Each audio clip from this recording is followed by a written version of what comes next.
अष्टमन्युः मध्यमाभ्यां नमः ॐ भियन्दधानः अनामिकाभ्यां नमः ॐ हृदयशत्रवः कनिष्ठिकाभ्यां नमः ॐ पराजितासो अपनिरयन्तां करतलकरपृष्ठाभ्यां नमः ॐ संसृष्टं धनमुभयं हृदयाय नमः ॐ समाकृतमस्मभ्यं दत्तां शिरसे स्वाहा ॐ वरुणश्चमन्युः शिखायै वषटो ॐ भियन्दधानः कवचायहं ॐ हृदयशत्रवः नेत्रत्रयाय वषटो ॐ पराजितासो अपनिरयन्ताम् अस्त्राय पटो भूर्भुवस्सुरोमिति दिग्बन्धः ॐ यस्ते मन्यो विदद्वज्रसायकसः ओजः पुष्यति विश्वमानुषको साह्यामदा समार्यन्द्वयायुजा सहस्कृतेन सहसा सहस्वदा मन्युरिन्द्रो मन्युदेवास देवो मन्युर्होता वरुणो जातवेदाः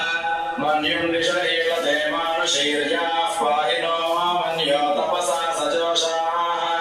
अभीमन्यो तपसस्तवीयान् तपसा युजा विजयि शत्रून् अमित्रः वृत्रः दस्युः च विश्वावसोऽन्याभरात्वन्नः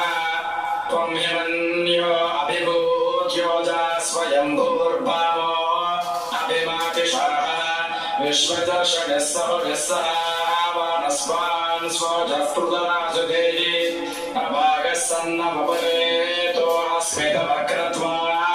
पविशस्य प्रचेतः पन्ध्वामन्यो जरीलाहं स्वतनोर्बलदेयाय मेहि अयन्ते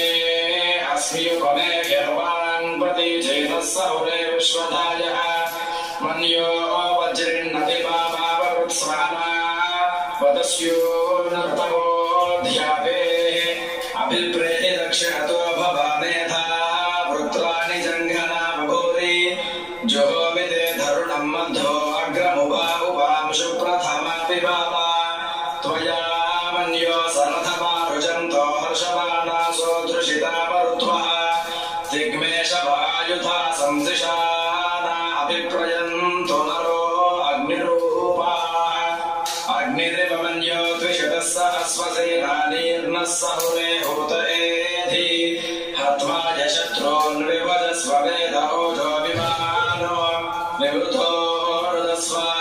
सहस्वमन्यो अभिमादिवस्मे रुजन् मृणन् प्रमृणन् प्रेहि शत्रून् उग्रं देवा